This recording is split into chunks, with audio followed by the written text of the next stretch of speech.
Uma boa noite, a paz do nosso Senhor e Salvador Jesus Cristo para a nossa amada Igreja Global de Adoração a Deus.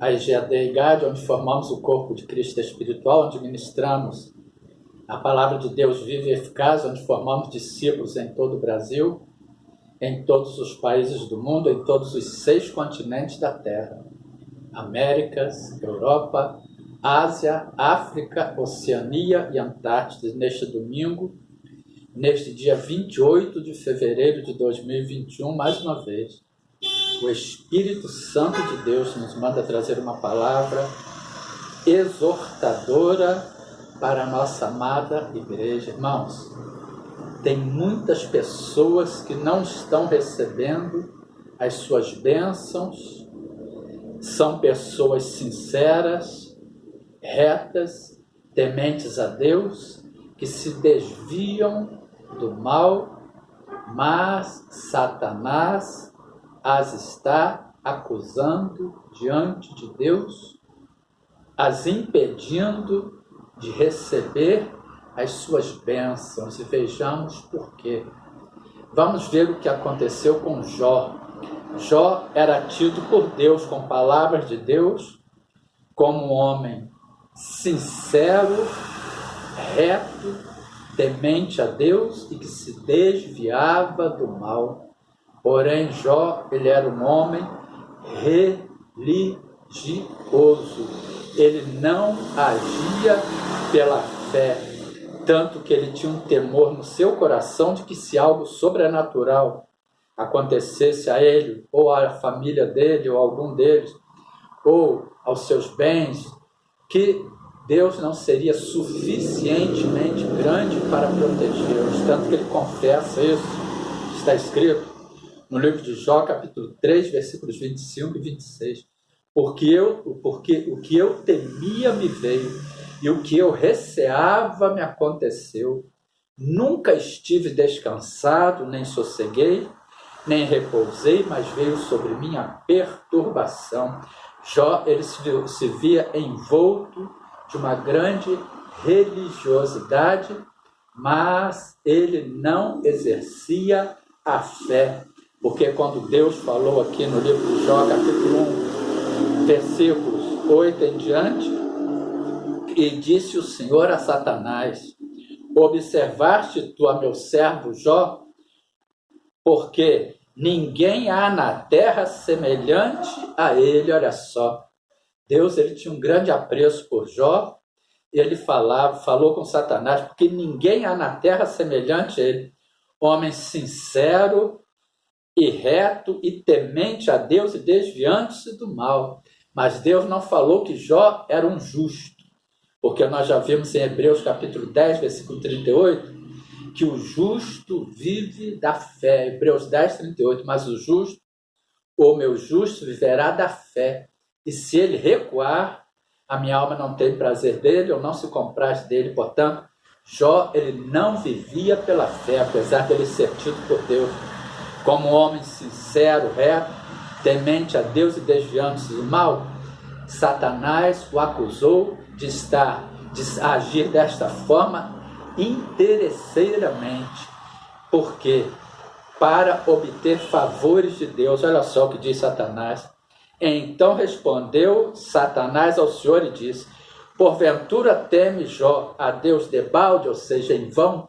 Porventura Jó não está temendo a Deus interesseiramente, para obter os favores de Deus?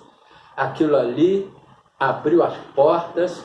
Satanás reivindicou tocar na vida de Jó, fazer o que fez, fazer com que Jó passasse por toda aquela adversidade, até Jó exercer a sua fé, pois tudo que Jó passou foi por falta de fé, foi por seu excesso de religiosidade, foi por ele temer que se algo sobrenatural acontecesse, Deus não fosse suficientemente grande para protegê-lo, juntamente com a sua família, com seus bens, como ele declarou em Jó capítulo 3, versículos 25 e 26.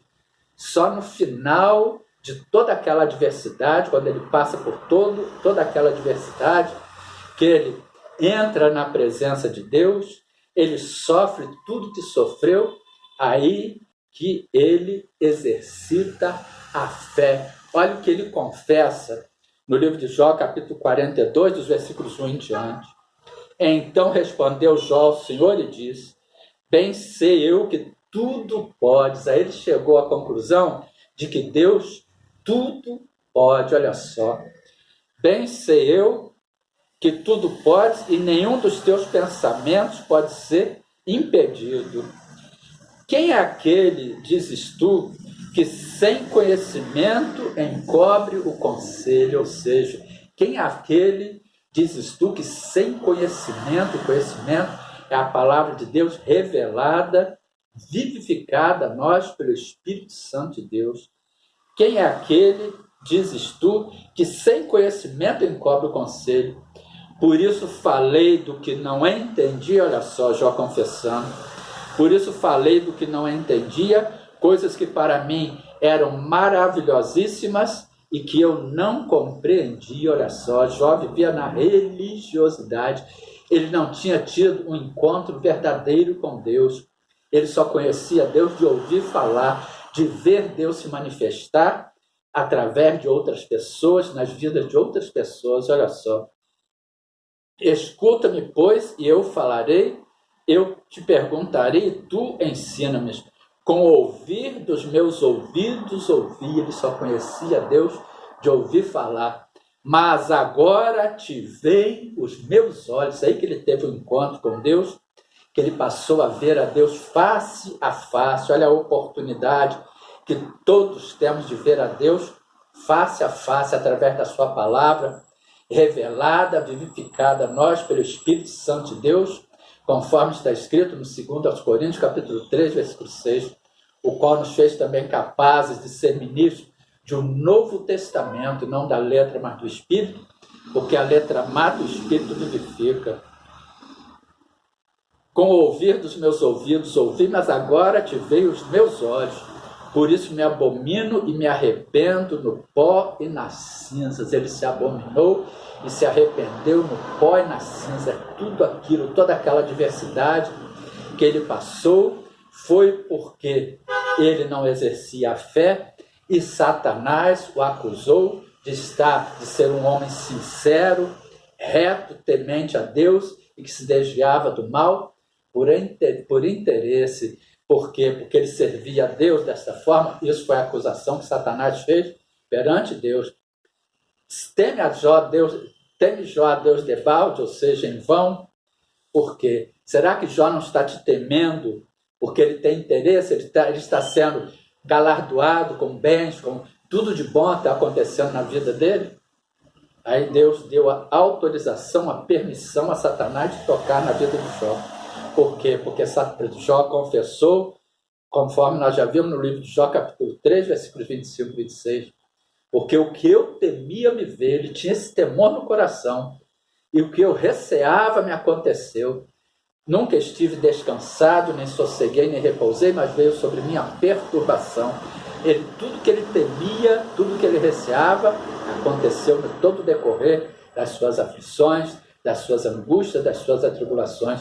E tem muitas pessoas dentro de muitas denominações que são pessoas sinceras, retas, tementes a Deus, que se desviam do mal, mas que não vivem pela fé. E o que é viver pela fé?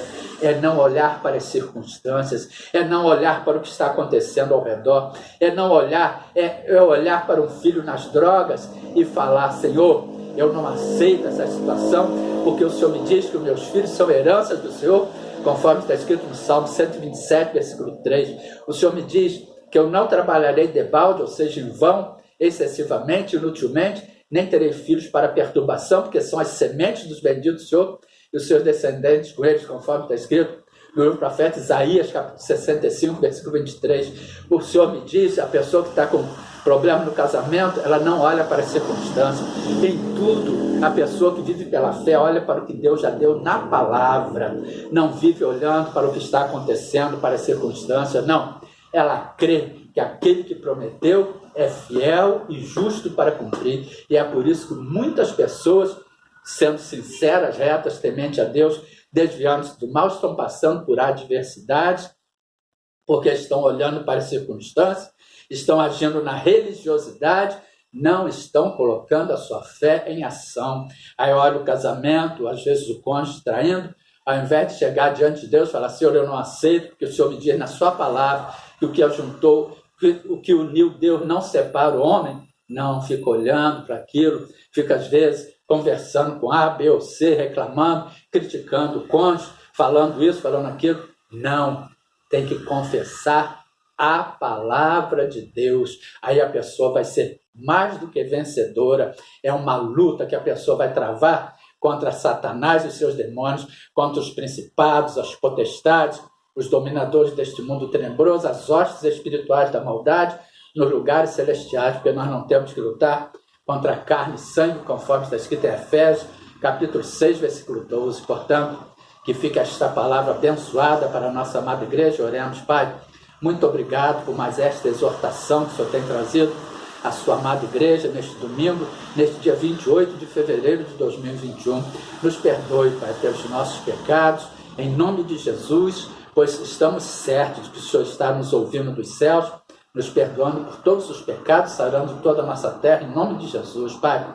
Oramos e intercedemos pela nossa casa, família, parentela, os de perto e os de longe. Oramos e intercedemos por todo o povo brasileiro, por toda a nação brasileira, por toda a família brasileira, para que as pessoas, para que estas palavras sejam luz para os nossos caminhos, lâmpadas para os nossos pés, em nome de Jesus. Oramos e intercedemos pelo nosso presidente, Jair Messias Bolsonaro, por toda a sua casa, família e parentela, para que o Senhor continue usando e dando sabedoria ao seu servo para conduzir os destinos desta nação, debaixo do seu braço forte, da sua mão estendida, por sobre toda a sua vida, por sobre toda a sua casa, família e parentela. O mesmo pedimos para o nosso vice-presidente, general Hamilton Mourão, para todas as nossas autoridades constituídas e instituições, para todos os povos, reinos e nações do mundo, da terra e do globo terrestre. Senhor, cuida da sua igreja perseguida, da plenitude dos gentios que têm de entrar, que vivem em todos os países do mundo, em todos os 6 continentes da terra. Cuida da nação de Israel, do povo judeu, de todos os povos, reinos e nações do mundo, da terra e do globo terrestre. Entregamos todos em suas mãos, em nome de Jesus. Um domingo, um restante de domingo ricamente abençoado, uma semana de grandes bênçãos, em nome de Jesus. Amém. Glória a Deus. Uma boa noite para todos.